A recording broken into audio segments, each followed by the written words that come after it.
Dans les profondeurs obscures d'une grotte numérique, des millions d'âmes contemplent des écrans lumineux, persuadés que les chiffres qui défilent représentent la vérité absolue. Les cours du Bitcoin montent et descendent comme des ombres projetées sur un mur, créant l'illusion d'une réalité tangible. Mais que se passerait-il si nous étions tous enchaînés face à ce mur, incapables de nous retourner pour voir la lumière authentique? Platon, le philosophe grec qui a vécu il y a plus de 2000 ans, avait déjà anticipé notre condition moderne dans son allégorie de la caverne. Aujourd'hui, nous explorons comment cette métaphore antique illumine parfaitement notre relation avec les crypto-monnaies et la technologie blockchain. Préparez-vous à questionner tout ce que vous croyez savoir sur l'argent, la valeur et la réalité elle-même. Avant de commencer ce voyage philosophique, dites-moi dans les commentaires de quelle ville vous regardez cette vidéo. Je suis curieux de savoir où se trouvent mes spectateurs à travers le monde. Le matin du 3 janvier 2009, quelque part dans un appartement sombre de Tokyo, Satoshi Nakamoto appuya sur la touche entrée de son clavier. Le bloc Genesis venait de naître, marquant le début d'une révolution que personne ne pouvait encore comprendre.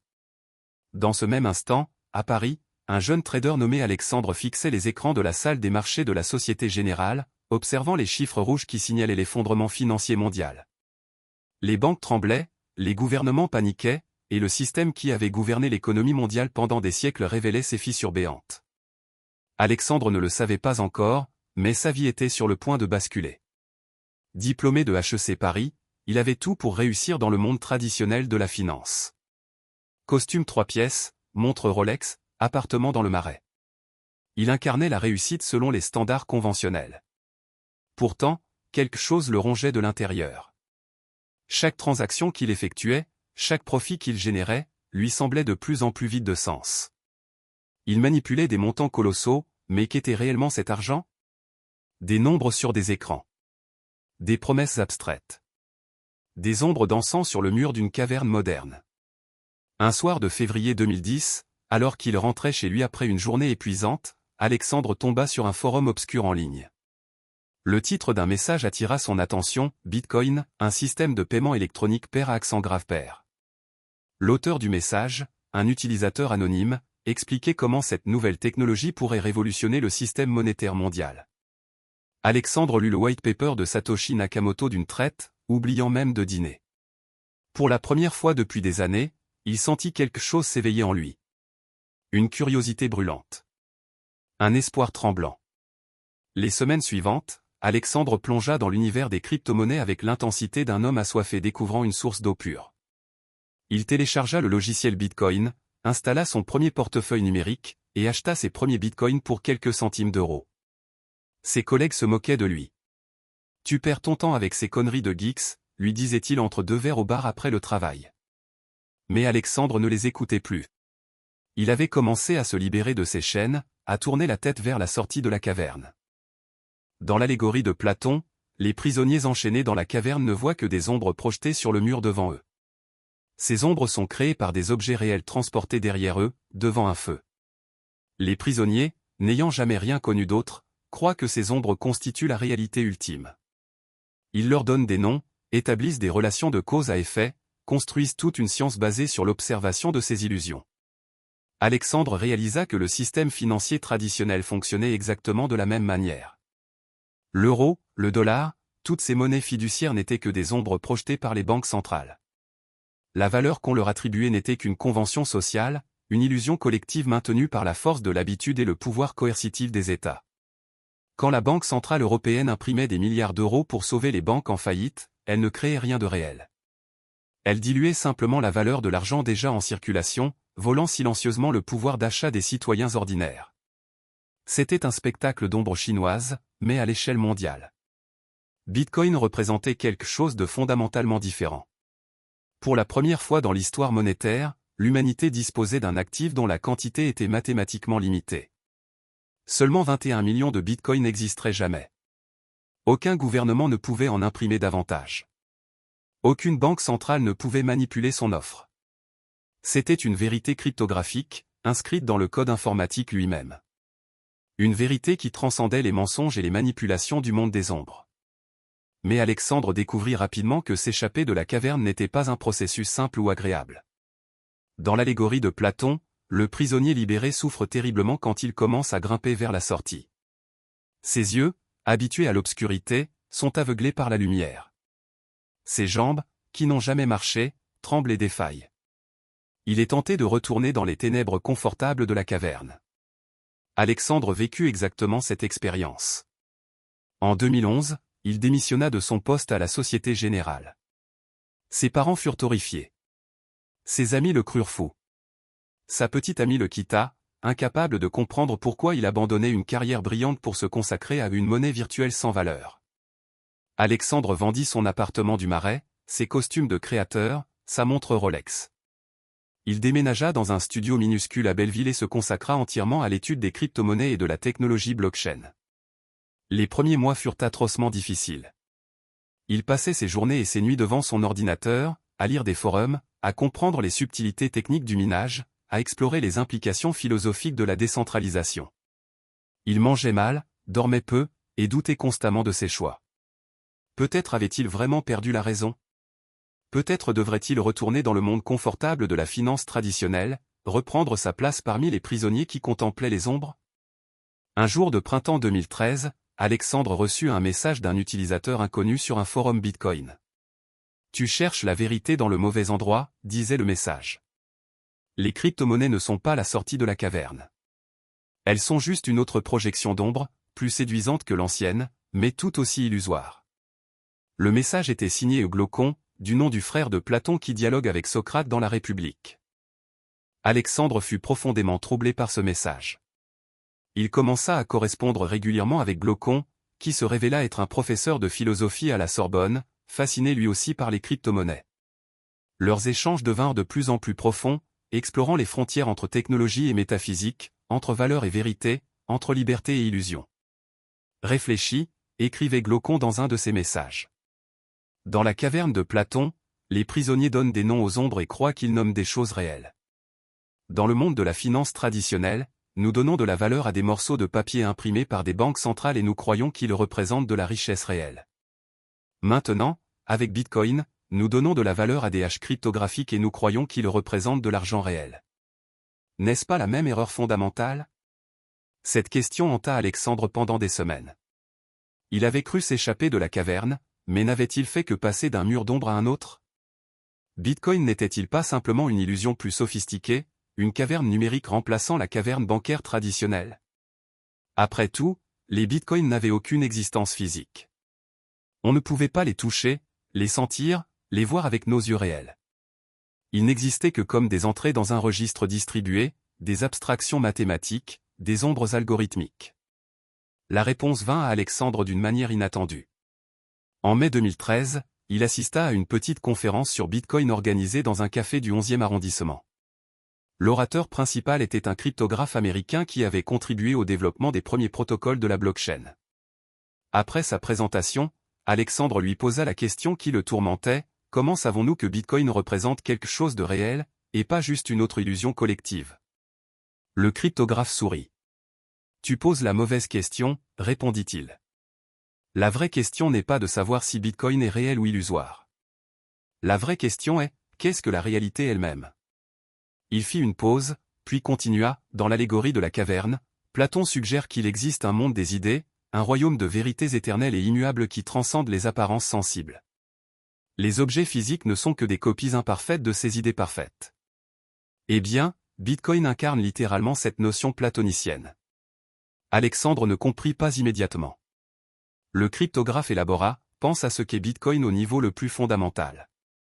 C'est un algorithme, une structure mathématique pure. Les idées de Platon sont aussi des structures immuables et éternelles. Un Bitcoin n'est pas une représentation d'autre chose, ce n'est pas une ombre projetée sur un mur. C'est la chose elle-même, dans toute sa pureté mathématique. En ce sens, Bitcoin est plus réel que n'importe quelle monnaie physique, parce qu'il existe dans le royaume platonicien des vérités mathématiques. Cette révélation transforma complètement la compréhension d'Alexandre. Il réalisa que l'allégorie de la caverne pouvait être interprétée d'une manière radicalement différente dans le contexte des crypto-monnaies. Les monnaies fiduciaires traditionnelles étaient effectivement des ombres, des représentations de valeurs contrôlées arbitrairement par des institutions humaines faillibles. Mais Bitcoin et les autres crypto-monnaies bien conçues transcendaient cette limitation. Elles existaient comme des vérités mathématiques objectives, indépendantes des caprices humains. Pourtant, Une nouvelle complexité émergea rapidement. En 2017, l'écosystème des crypto-monnaies explosa. Des milliers de nouveaux tokens furent créés, chacun promettant de résoudre tous les problèmes du monde. Initial Coin Offering levèrent des milliards de dollars. Les spéculateurs affluèrent, attirés par les promesses de profits rapides. Le prix du Bitcoin monta en flèche, atteignant près de 20 000 dollars en décembre 2017. Alexandre, qui avait acheté des bitcoins à moins d'$1 pièce, était soudainement multimillionnaire. Mais il ne ressentait aucune joie. En observant la frénésie spéculative qui s'était emparée du marché des crypto-monnaies, il voyait une horrible ironie. Les gens qui affluaient vers Bitcoin ne cherchaient pas la vérité ou la liberté. Ils ne s'intéressaient pas aux implications philosophiques de la décentralisation ou à la beauté des preuves cryptographiques à divulgation nulle de connaissances. Ils voulaient simplement devenir riches rapidement. Ils avaient quitté une caverne pour entrer dans une autre, plus brillante mais tout aussi trompeuse. Les forums en ligne qui avaient autrefois hébergé des discussions profondes sur la nature de l'argent et la philosophie de la liberté étaient maintenant remplis de spéculateurs demandant quel altcoin va pimper la semaine prochaine, et quand Bitcoin atteindra-t-il 100 000 dollars? Des influenceurs YouTube promettaient des rendements garantis. Des escrocs lançaient des schémas de Ponzi déguisés en projets blockchain révolutionnaires. Le monde des crypto-monnaies était devenu un nouveau spectacle d'ombre, peut-être plus séduisant que l'ancien, mais tout aussi mensonger. Alexandre décida qu'il devait agir. En janvier 2018, alors que le marché commençait sa longue descente depuis les sommets de décembre, il utilisa une partie de sa fortune nouvellement acquise pour créer une organisation éducative à but non lucratif. Il l'appela Sortie de la caverne. Sa mission était d'éduquer les gens sur les véritables implications philosophiques, technologiques et sociales des crypto-monnaies, au-delà de la simple spéculation financière. Avec une petite équipe de développeurs, de philosophes et d'éducateurs, Alexandre créa une plateforme en ligne offrant des cours gratuits sur la technologie blockchain, la cryptographie, l'histoire de l'argent, et la philosophie politique. Mais ce qui rendait Sortie de la caverne unique, c'était son approche pédagogique. Plutôt que de présenter les crypto-monnaies comme une solution miracle à tous les problèmes, les cours encourageaient la pensée critique et le questionnement constant. Nous n'affirmons pas que Bitcoin est la sortie définitive de la caverne, expliquait Alexandre dans la vidéo d'introduction de la plateforme. Nous affirmons que le questionnement lui-même, la recherche constante de vérité au-delà des apparences, est le véritable chemin vers la libération. Les crypto-monnaies sont un outil puissant qui peut nous aider à échapper à certaines formes de manipulation et de contrôle. Mais elles peuvent aussi devenir une nouvelle prison si nous les adoptons aveuglément, sans comprendre leurs limitations et leurs dangers. La plateforme rencontra un succès modeste mais authentique. Des milliers de personnes à travers le monde suivirent les cours, participèrent aux forums de discussion, et commencèrent à développer une compréhension plus nuancée de l'écosystème crypto. Alexandre reçut des messages de gens qui avaient été sauvés de l'escroquerie, de traders qui avaient réalisé que la spéculation obsessionnelle les rendait malheureux, de développeurs qui avaient été inspirés à créer des projets ayant un véritable impact social plutôt que de simples tokens de spéculation. En 2020, la pandémie de Covid-19 bouleversa le monde. Les gouvernements imprimèrent des montants d'argent sans précédent pour soutenir leurs économies paralysées. L'inflation commença à s'accélérer. Bitcoin et les autres crypto-monnaies attirèrent une nouvelle vague d'attention, cette fois non seulement de la part des spéculateurs, mais aussi de grandes institutions financières et même de gouvernements. MicroStrategy, Tesla, et d'autres grandes entreprises ajoutèrent Bitcoin à leur bilan. Le Salvador adopta Bitcoin comme monnaie légale. Alexandre observait ces développements avec des sentiments mêlés. D'un côté, l'adoption institutionnelle validait certaines des idées fondamentales qu'il avait défendues pendant plus d'une décennie. De l'autre, il craignait que cette adoption ne corrompe l'essence même de ce que Bitcoin était censé représenter. Quand des hedge funds et des banques d'investissement commençaient à trader Bitcoin, n'était-ce pas un signe que la caverne traditionnelle avait simplement étendu ses murs pour englober cet espace autrefois libre? Un soir d'automne 2021, Glaucon contacta à nouveau Alexandre. Il ne s'était pas parlé depuis plusieurs années. J'ai suivi ton travail avec et sorti de la caverne, écrivit le professeur. C'est admirable. Mais je crois que tu as manqué quelque chose d'essentiel dans l'allégorie de Platon. Intrigué, Alexandre proposa qu'ils se rencontrent en personne. Ils se donnèrent rendez-vous dans le même café du 11e où Alexandre avait eu sa révélation 8 ans plus tôt. Glaucon, un homme dans la soixantaine avec des cheveux gris ébouriffés et des yeux perçants, commanda un café et se lança directement dans son argumentation. Dans l'allégorie de la caverne, dit-il, Platon décrit ce qui arrive au prisonnier libéré après qu'il ait vu le monde réel au-delà de la caverne. Le prisonnier retourne dans la caverne pour libérer ses anciens compagnons. Mais que se passe-t-il? Ils refusent de le croire. Ils se moquent de lui. Ils le menacent même de mort s'il persiste à détruire leur certitude confortable. Alexandre hocha la tête. Oui, c'est une métaphore de ce qui est arrivé à Socrate lui-même. Athènes l'a condamné à mort pour avoir corrompu la jeunesse et remis en question les dieux de la cité. Exactement, répondit Glaucon. Mais voici la question cruciale, le prisonnier libéré devrait-il forcer les autres à sortir de la caverne? A-t-il le droit moral d'imposer sa vision de la réalité à ceux qui sont satisfaits de leurs illusions? Et plus important encore dans notre contexte, même s'il réussit à les convaincre de sortir, seront-ils capables de supporter la lumière aveuglante de la vérité? Cette question frappa Alexandre comme un coup de poing. Il avait consacré les dernières années à éduquer les gens sur les crypto-monnaies, présumant que la connaissance était toujours bénéfique, que la vérité était toujours préférable à l'illusion. Mais était-ce vraiment le cas? Combien de personnes avaient-ils vu se précipiter dans le trading de crypto-monnaies après avoir suivi ces cours, pour ensuite perdre leurs économies dans des projets risqués? Combien avaient développé une obsession malsaine pour les cours du marché, vérifiant leur portefeuille toutes les 5 minutes, incapables de dormir pendant les corrections? Tu suggères que l'ignorance est préférable, demanda Alexandre, une pointe de défense dans la voix. Non, répondit calmement Glaucon. Je suggère que la libération de la caverne n'est pas un événement unique, mais un processus graduel et douloureux qui n'est pas adapté à tout le monde. Certaines personnes sont mentalement et émotionnellement préparées à questionner les fondements de leur réalité. D'autres ne le sont pas. Forcer quelqu'un à quitter la caverne prématurément peut être aussi cruel que de l'y garder enchaîné. Alexandre passa les semaines suivantes à méditer profondément sur ces paroles. Il réalisa que son approche avait été, malgré ses bonnes intentions, quelque peu arrogante.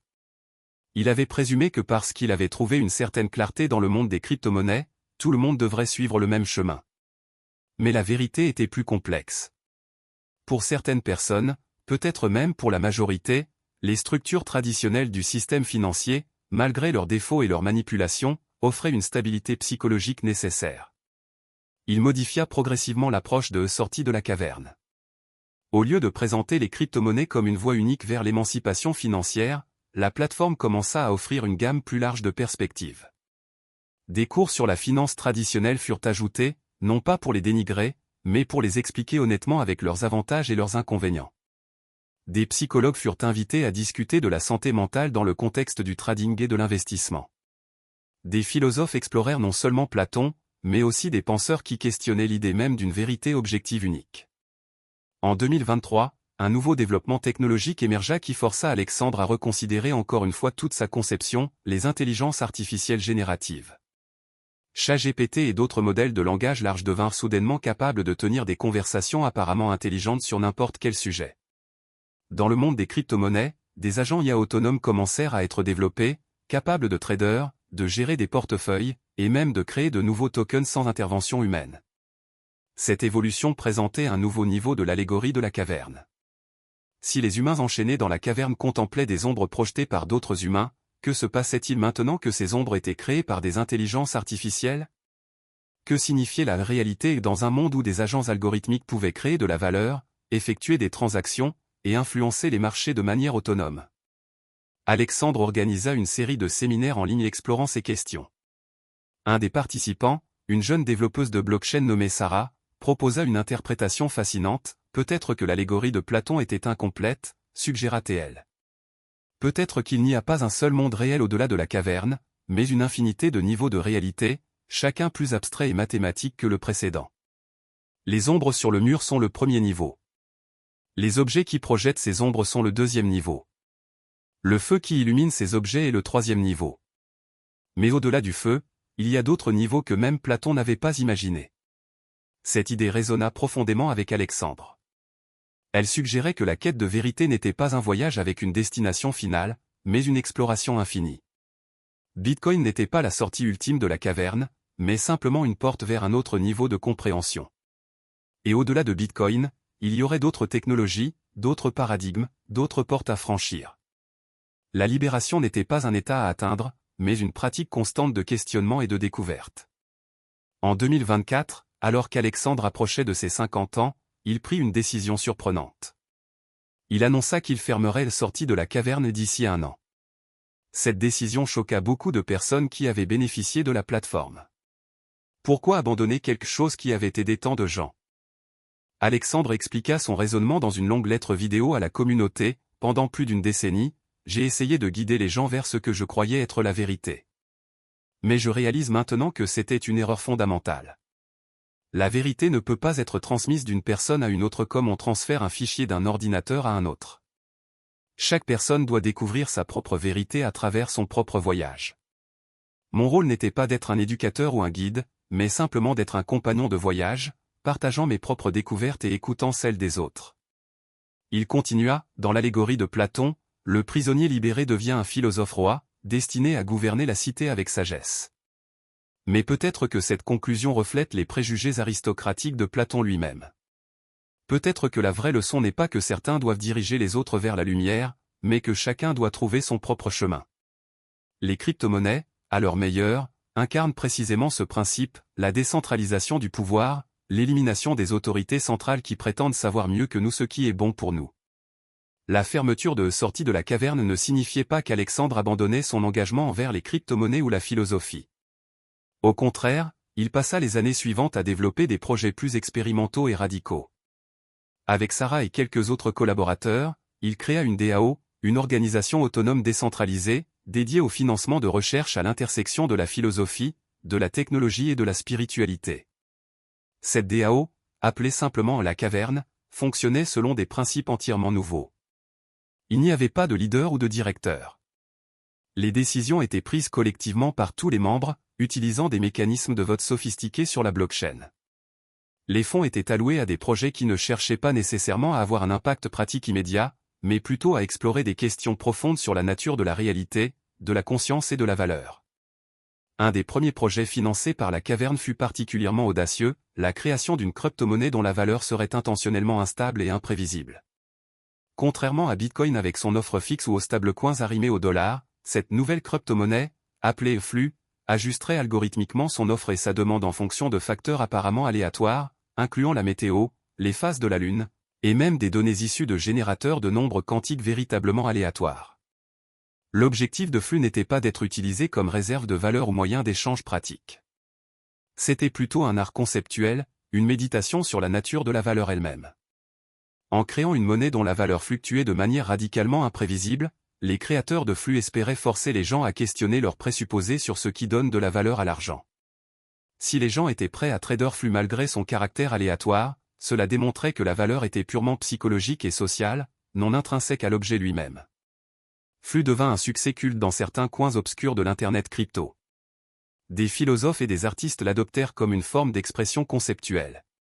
Des traders aventureux essayèrent de détecter des patterns dans ces fluctuations, créant des théories élaborées qui étaient toutes réfutées par le comportement futur de la crypto-monnaie.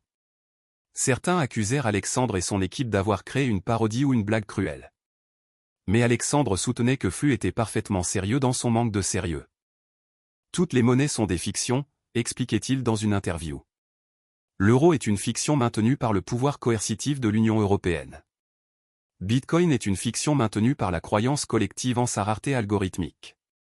Flux est simplement une fiction qui refuse de prétendre être autre chose qu'une fiction. En ce sens, c'est peut-être la monnaie la plus honnête jamais créée. En 2025, maintenant dans sa cinquantaine avancée, Alexandre se retira progressivement de la sphère publique. Il avait vécu assez longtemps dans le monde des crypto-monnaies pour voir plusieurs cycles complets de boom et de bust, d'enthousiasme utopique et de désillusion cynique. Il avait vu Bitcoin passer de quelques centimes à des dizaines de milliers de dollars. Il avait vu des milliers de projets naître et mourir.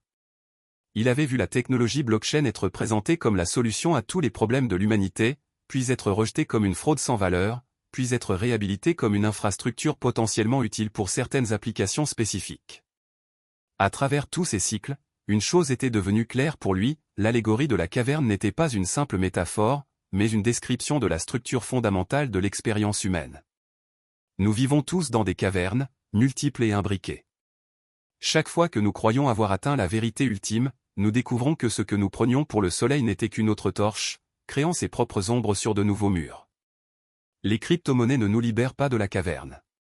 Rien ne peut le faire, parce que la caverne est la condition même de notre existence en tant qu'être conscient limité essayant de comprendre une réalité infiniment complexe. Ce que les crypto-monnaies peuvent faire, dans leur meilleure expression, c'est nous rendre conscients de la nature construite de nos cavernes. Elles peuvent nous montrer que l'argent, le pouvoir, la valeur, toutes ces choses que nous tenons pour acquises ne sont que des ombres que nous avons collectivement décidé de traiter comme réelles. Cette prise de conscience est à la fois libératrice et terrifiante. Elle est libératrice parce qu'elle nous montre que les structures qui nous oppriment ne sont pas des lois naturelles immuables, mais des constructions humaines qui peuvent être tchang.